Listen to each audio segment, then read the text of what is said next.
And for those of you who may be familiar with Pacific Northwest coyote stories, you may know that coyote often shows us what not to do. Coyote, after several attempts to make Tumwada, what we now know Willamette Falls, he tried in several places, and finally he came to the place where Tumwada is now, and he made the falls high and wide so that the people could better catch the salmon. But after doing this, Coyote was hungry and he wanted something to eat. So he decided that he would go down to the river and he would make a magic fish trap. So this is what he did. And he made the trap so that when it was full of salmon, it would say, no seeps. So he would know that the trap was full and come and take the salmon out of the trap. So, having made the magic fish trap, he turned to go up the bank to make his fire so that they would be ready when he got his fish to cook his fish. But he only got halfway up the bank when he heard no seeps, no seeps. And Coyote went back down the bank, and sure enough, the trap was full of fish. So he took out all the fish and he put them on the bank, and he headed back up to make his fire, and again, no seeps, no seeps.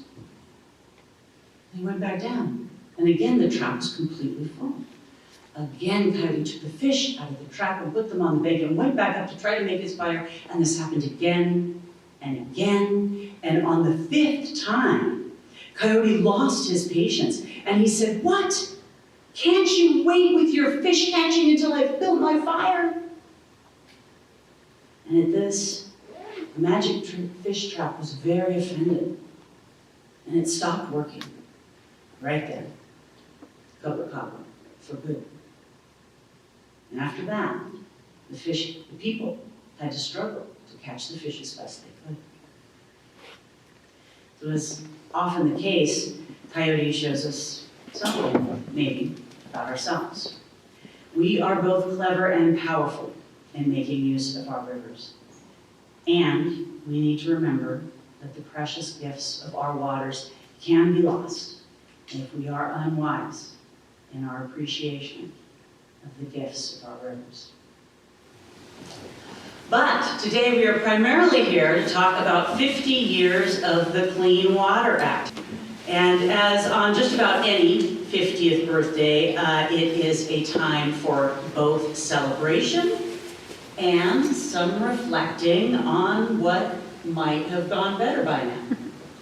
And I think one of the acknowledgments we have to make is that one of the greatest features of the Clean Water Act was the way in which it gave the public greater access and participation in the regulatory decisions that impact our waters. But it is a reality that I think it is really important to acknowledge out loud, is that all communities are not equally impacted by poor water quality, nor do they benefit equally in the ability to protect and preserve clean water.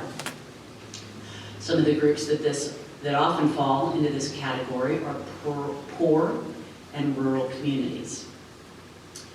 It is a tragic and unacceptable reality that today, in 2023, our cousins over on Warm Springs Indian Reservation have not consistently had drinkable water coming out of their taps for the last 3 years, at least, if not longer. So, thank you for your attention to these thoughts, and I am really looking forward to hearing how Dana Polsky is going to solve all these challenges. With that, thank you.